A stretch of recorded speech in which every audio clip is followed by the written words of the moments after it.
Hello friends, I am Mohammad Sharif. I welcome you all to your online English language class. In today's episode, मैं आपको explain करने वाला हूँ English medium standard 11 की hornbill book का first lesson and the title of this lesson is the portrait of a lady. So let's start with the introduction. This lesson is written by Khushwant Singh. Khushwant Singh was one of the paramount Indian writers and journalists of all times. As a writer, he was best known for his humor, sarcasm, and an abiding love of poetry. Guys हमेशा ध्यान रखें, मैं आपको again remind करूं, हर lesson के writer का नाम हमको पता होना चाहिए और कभी भी एग्जाम में if you are writing an answer तो उसमें हो सके तो एक दो लाइन राइटर के बारे में और उस लेसन का शॉर्ट इंट्रोडक्शन लिखें. And here I have made a small introduction for you.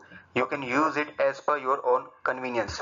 हाँ, खुशवंत सिंह जो है वो इंडिया के जाने माने राइटर्स में से माने जाते हैं और उनका जो राइटिंग है वो हमेशा ही ह्यूमर और सार्काज्म यानी के कटाक्ष से भरा हुआ था और उन्हें पोएट्री से काफी ज्यादा लगाव था. In this engaging narration, Khushwant Singh has shared the details of the times he spent with his grandmother. He has used autobiographical style to give details of his relationship with his grandmother. इस narration में इन्होंने खुशवंत सिंह ने उनका जो बचपन था और उनकी जो एक रिलेशनशिप अपनी ग्रैंडमदर के साथ में थी उसको काफी अच्छे से डिटेल वाइज उन्होंने एक्सप्लेन किया है, नरेट किया है और ऑटोबायोग्राफिकल स्टाइल को यूज करते हुए इन्होंने इस राइटिंग को लिखा है. The narration presents three different stages of his relationship and how the bond between them evolved all these years. और हम जब इस नरेशन को पढ़ते हैं तो हमें क्लियरली पता चलता है कि उनकी इस रिलेशनशिप में 3 स्टेजेस थे और हर स्टेज में धीरे धीरे कुछ उनकी रिलेशनशिप में बदलाव आते गए. The manner of explaining her appearance and daily activities helps to create an image यानी कि portrait of this lady in reader's mind. और जिस तरह से राइटर ने अपनी ग्रैंड मदर का जो एक अपीयरेंस और उनकी डेली एक्टिविटीज को नरेट किया है तो उसे पढ़ते पढ़ते हर राइटर के माइंड में उस लेडी की एक इमेज यानी कि एक पोर्ट्रेट क्रिएट होती है. दैट्स व्हाई इस लेसन का नाम यहाँ पे a portrait of a lady रखा गया है. दोस्तों, दादी के साथ यानी कि ग्रैंड मदर के साथ जो एक रिलेशन होता है वो हमने सबने एक्सपीरियंस भी किया है और इंजॉय भी किया है और हम काफी अच्छी तरीके से जानते हैं कि उस बॉन्डिंग में जो एक खासियत है वो बहुत ही अलग होती है. यूजुअली हमारे पेरेंट्स शायद हमें कभी कभार डांटे लेकिन हमारे ग्रैंड पेरेंट्स यानी कि दादा दादी जनरली हमें उस तरह से कभी भी ट्रीट नहीं करते और ये जो रिलेशन होता है उसकी खूबसूरती हम शायद अपने वर्ड्स में एक्सप्लेन ना कर सकें, लेकिन खुशवंत सिंह ने बहुत ही अच्छे और सिंपल तरीके से उनकी दादी की जो अपीयरेंस है और उनकी डेली एक्टिविटीज को काफी अच्छे से यहाँ पे नरेट किया है और उसे इजीली समझने के लिए मैंने इस नरेशन को कुछ पॉइंट्स में डिवाइड कर दिया है. तो फर्स्ट पॉइंट यहाँ पे रहेगा कि authors description of his grandmother and grandfather. His grandmother was an old woman with a wrinkled face. You can see in the photo और फोटोज को खास करके साथ में देखते रहना तो एक प्रॉपर आइडिया आपको आता रहेगा. For the past 20 years he had always seen her like this. Author का ये कहना है कि उनकी जो ग्रैंड मदर यानी कि दादी थी वो काफी बूढ़ी थी और उनका जो फेस था वो बहुत ज्यादा रिंकल से यानी कि झुर्रियों से भरा हुआ था और पिछले 20 सालों से उन्होंने इसी तरह से उन्हें देखा था और ये भी कहते हैं कि वो इतनी बूढ़ी हो गई थी कि शायद इससे ज्यादा अब वो बूढ़ी नहीं हो सकती थी. इस तरह से उन्होंने वर्ड्स को यूज किया है, रिंकल्ड फेस और साथ साथ में उन्होंने हमेशा से अपनी दादी को इसी तरह से देखा. She appeared to be so old that her being young and pretty seemed like a fable to him and this thought was almost revolting. और उनकी दादी अक्सर उन्हें ये भी कहती थी कि एक वक्त था जब वो भी काफी यंग और प्रीटी हुआ करती थी, लेकिन ऑथर इस बात को एक फेबल की तरह यानी कि एक कहानी की तरह लेते हैं क्योंकि उन्हें बिल्कुल भी यकीन नहीं होता कि मेरी दादी भी शायद कभी जवान रही होंगी और ये जो थॉट थी वो उनके लिए बिल्कुल एक रिवोल्टिंग यानी कि बगावत वाला उनको जज्बा आता था कि ये पॉसिबल ही नहीं है कि मेरी दादी जो इतनी बूढ़ी है शायद कभी वो जवान भी रही होंगी. She was short, fat and slightly bent. वो काफी मतलब उनका कद जो था वो थोड़ा शॉर्ट था, फैट हुआ करती थी और वो झुक के चलती थी उनकी उम्र की वजह से. She used to move around the house in spotless white with her one hand resting on her waist and her other hand counting the beads of her rosary. यानी उनकी दादी जो कि एक विडो थी तो वो हमेशा सफेद साड़ी पहना करती थी बिल्कुल स्पॉटलेस और चलते वक्त उनका एक हाथ उनकी कमर के ऊपर रहता था और वो यूजुअली हमेशा अपनी जो माला थी उसको वो जपती रहती थी, यानी कि वो प्रेयर्स करती रहती थी। To him she was like the winter landscape in the mountains. और ऑथर यहाँ पे एक बहुत ही अच्छा वर्ड यूज करते हैं, winter landscape in the mountains. वो अपनी दादी को, भले ही वो बूढ़ी हैं, उनके रिंकल्स हैं, लेकिन उनकी नजर में वो एक खूबसूरत बर्फीली चादर की तरह जो कि पहाड़ों पे छा गई हो, उस तरह से उन्हें वो फील करते हैं, उस तरह से उन्हें वो देखते हैं। An expanse of pure white serenity, यानी एक सफेदी की चादर जो हमेशा दूर तक फैली है।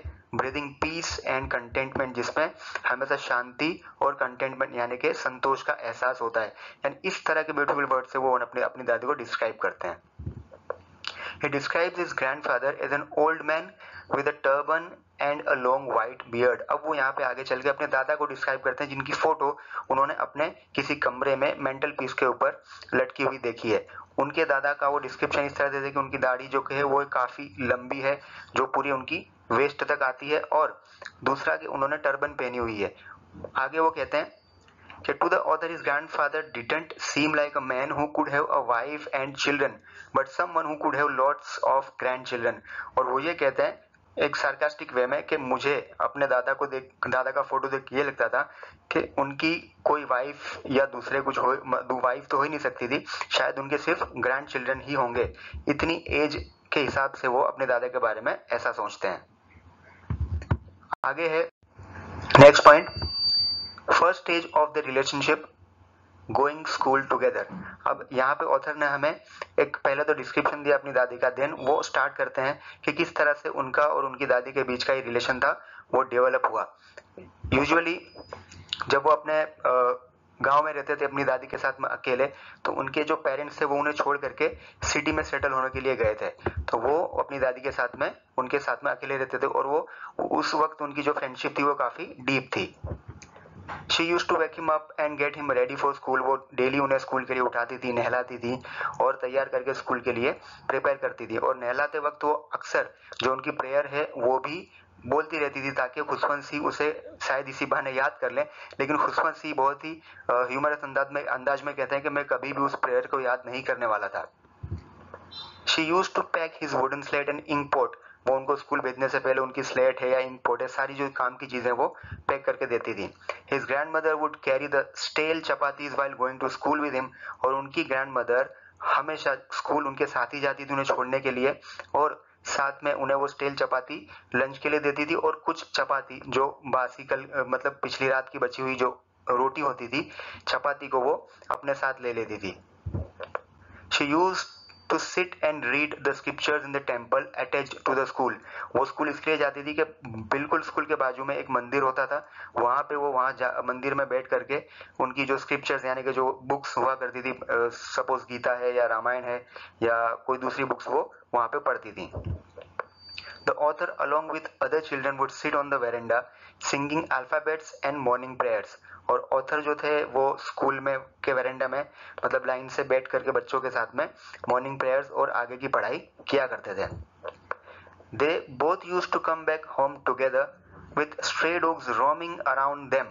अब जब वो रिटर्न घर के लिए वापस आ रहे होते थे, तो उस मतलब गांव के या जो भी मतलब स्ट्रे डॉग्स थे, कुत्ते थे, वो अक्सर उनके पीछे पीछे एक झुंड बना के चलते थे, क्योंकि उनकी दादी ने जो उनके साथ में चपाती ली थी वो डेली उन्हें इस तरह से वो खिलाती थी, और इसलिए वो सारे के सारे जो ये डॉग्स थे वो हमेशा उनके पीछे पीछे आते रहते थे। इसके बाद के स्टेज में ऑथर कहते हैं कि second stage of the relationship, they move to city. यानी इसके बाद उन्हें सिटी में शिफ्ट होना पड़ा था। आइए देखते हैं क्या बताते हैं author.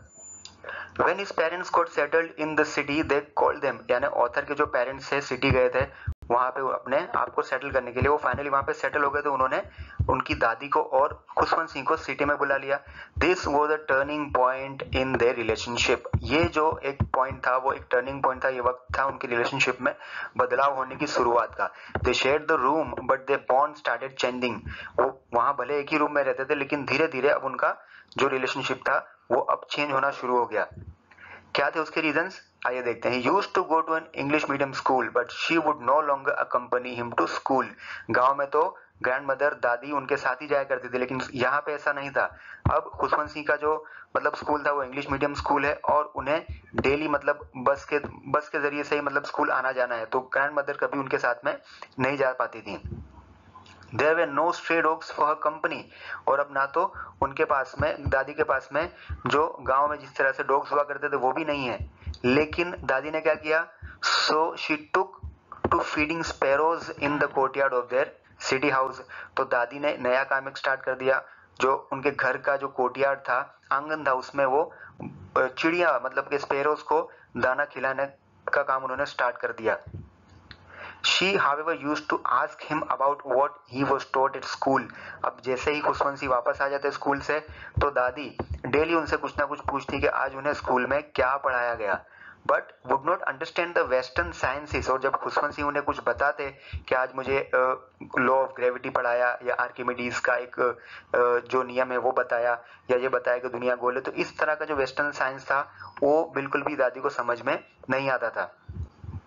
When he told her about learning music at school, she didn't like it। और जब खुशवंत सिंह ने दादी को ये बताया कि उन्होंने स्कूल में म्यूजिक सीखना शुरू कर दिया है, तो वो दादी को बिल्कुल भी पसंद नहीं आया। उन्होंने उसे मतलब शायद बिल्कुल ही नाराजगी उससे जाहिर की।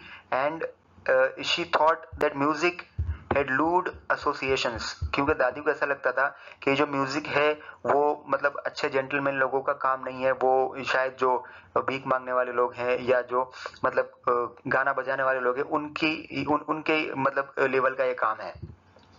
She was unhappy because they did not teach him about God। और एक और रीजन था खुशवंत सिंह मतलब ये जो इंग्लिश स्कूल जा रहे थे, तो दादी के नाराजगी का एक रीजन ये भी था कि वहां पे स्कूल में उन्हें भगवान के बारे में, गॉड के बारे में, या ये जो बुक्स होती हैं, हॉली स्क्रिप्चर्स होती हैं, उनके बारे में, जैसे गीता है या और भी मतलब बुक्स हैं, उनके बारे में बिल्कुल भी वहां पे पढ़ाई नहीं कराते थे।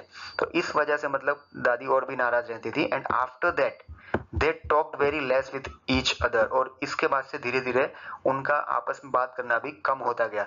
तो ये इनकी लाइफ का एक सेकंड स्टेज था। Let's move on to the third stage.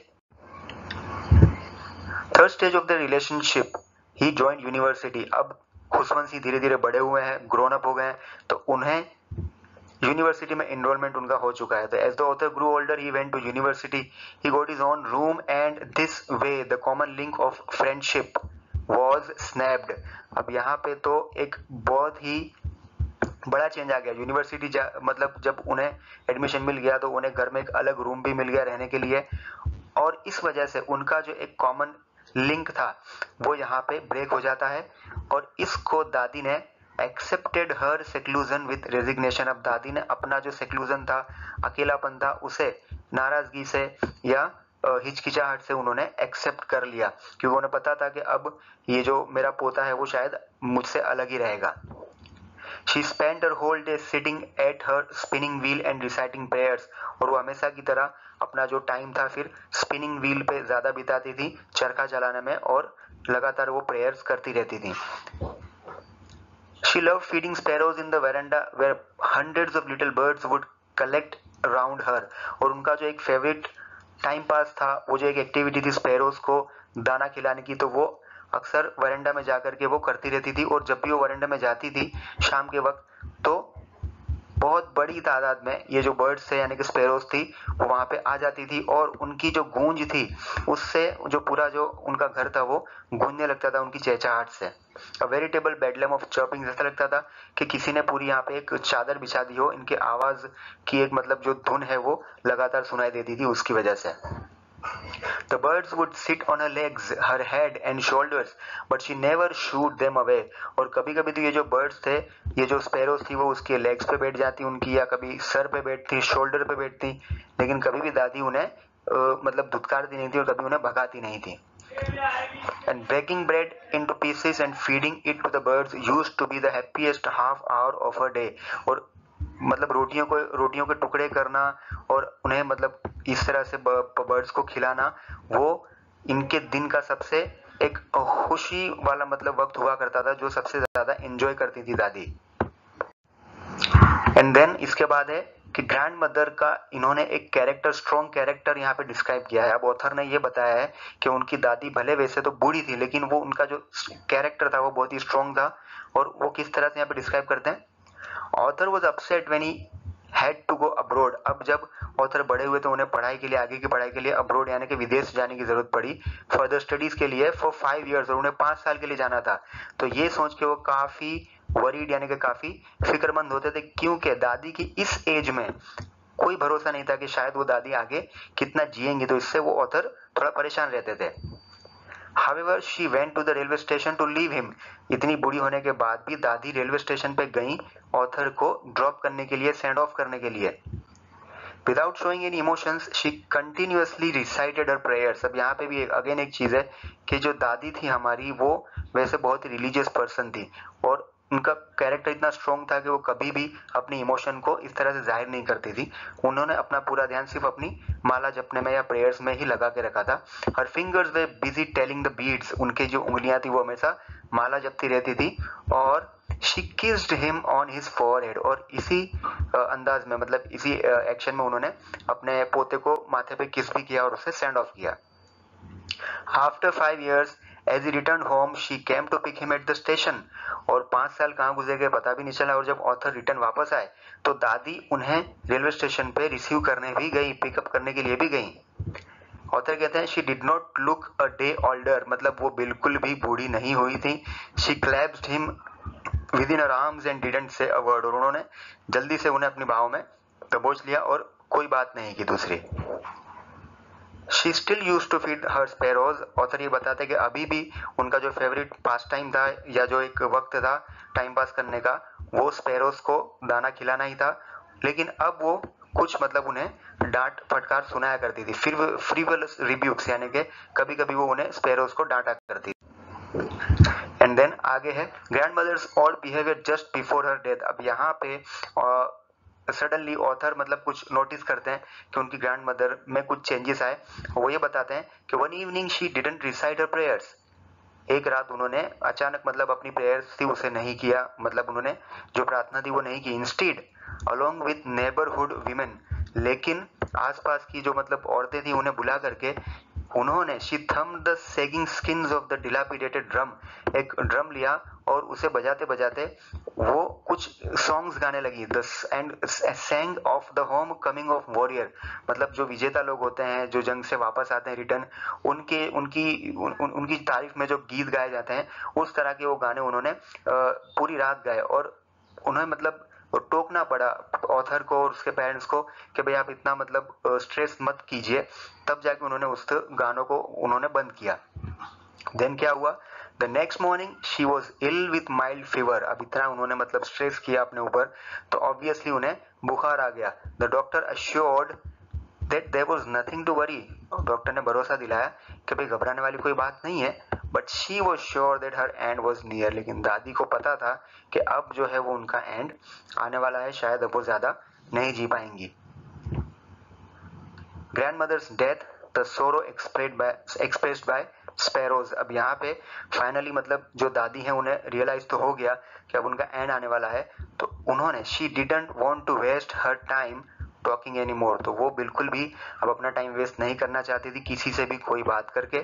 She spent her last hours reciting prayers on the bed, और उन्होंने जो अपने आखिरी मतलब जो पल थे उनकी लाइफ के, उन्हें बेड पे अपनी प्रेयर्स को करते करते उन्होंने स्पेंड किए थे। Before one could notice the rosary fell from a lifeless fingers, और कोई नोटिस करता उससे पहले उनकी ये जो रुद्राक्ष की ये जो माला थी वो उनके बेजान हाथों से, उनकी उंगलियों से गिरी। तब जाके लोगों को पता चला कि अब दादी इस दुनिया में नहीं है। तो फाइनली उसके बाद क्या एक्शंस ली, as they prepared for a funeral they saw all the sparrows sitting in the veranda around her. अब यहाँ पे ऑथर एक बहुत ही ब्यूटीफुल डिस्क्रिप्शन देते हैं कि जिस तरह से वो मतलब फ्यूनरल यानी कि जो अंतिम संस्कार की जो तैयारियां कर रहे थे, तो उसमें उनकी बॉडी को रैप करके जब रखा उनके रूम में और फिर बाद में वरेंडा में लाए, तो अचानक से उनका जो टाइम था शाम का, उस वक्त जो डेली एक्टिविटी थी उसके हिसाब से सारे बर्ड्स वहां पे फिर से जमा हो गए और दे वर वेटिंग कि भाई ये शायद दादी फिर से उन्हें अभी यहाँ पे ब्रेड्स तोड़ के डालेंगी, लेकिन ऐसा बिल्कुल भी नहीं हुआ। और द स्पैरोज सिटिंग, और वो बिल्कुल चुपचाप वो बर्ड्स वहां पे बैठे रहे वेट करते हुए। The sparrows took no notice of the bread crumbs thrown by author's mother. लेकिन और जब ऑथर ने देखा कि भाई यहाँ पे स्पैरोज हैं, तो उन्होंने अपनी मदर से कह के वहां पे ब्रेड्स के टुकड़े भी डलवाए, रोटी के टुकड़े भी डलवाए, लेकिन बर्ड्स ने उसे बिल्कुल भी नोटिस नहीं किया और वो ऐसे ही वहां पे चुपचाप बैठे रहे। मानो ऐसा लग रहा था कि वो इस अपनी दादी की जो इनकी जो दादी की जो डेथ हुई है उसका वो शोक मनाने आए। वो बिल्कुल भी चॉपिंग भी नहीं कर रहे थे और चुपचाप बैठे थे। एंड देन उसको फाइनली जब दादी को वहां से मतलब ले जाया गया अंतिम संस्कार के लिए, जब उसे कैरीड अवे किया गया, तो दे फ्लू अवे क्वाइटली। तो वो सारे के सारे बर्ड्स वहां से चुपचाप चले गए, मानो उन्हें एक बहुत बड़ा एक लॉस हुआ हो किसी फ्रेंड का, ऐसा उनका यहाँ पे एक डिस्क्रिप्शन दिया ऑथर ने। और ऑथर ये भी कहते हैं कि फाइनली जब अगले दिन सुबह हुई तो उनके नौकर ने वो जितने भी ब्रेड्स के टुकड़े थे, रोटी के टुकड़े थे, उन्हें उठा के कचरे के डस्टबिन में डाल दिया। डस्टबिन में डाला मतलब कि यहाँ पे भी एक सार्कास्टिक वे में ऑथर बता रहे हैं कि भाई किस तरह से एक जो बॉन्ड था वो यहाँ पे फाइनली इतनी सैड नोटिस पे खत्म हुआ। तो this was the small explanation from my side of this lesson. और इस लेसन को खास करके आपको क्वेश्चन आंसर के पॉइंट ऑफ व्यू से अगर आप देखें तो यहाँ पे सारी डिटेल वाइज जो मैंने आपको एक्सप्लेन किया है, इसमें हर क्वेश्चन का आंसर आपको इजीली मिल जाएगा। So with this I would like to take leave from you. अगर आपको वीडियो पसंद आया है तो प्लीज लाइक करें, और आपको अगर इसमें कोई डाउट्स हैं या कोई क्वेरी है तो कमेंट बॉक्स में जरूर कमेंट करें। अगर अभी भी आपने मेरे इस वीडियो यूट्यूब अकाउंट को सब्सक्राइब नहीं किया तो प्लीज इसे सब्सक्राइब भी करें। Thanks for watching and have a good day up to next video.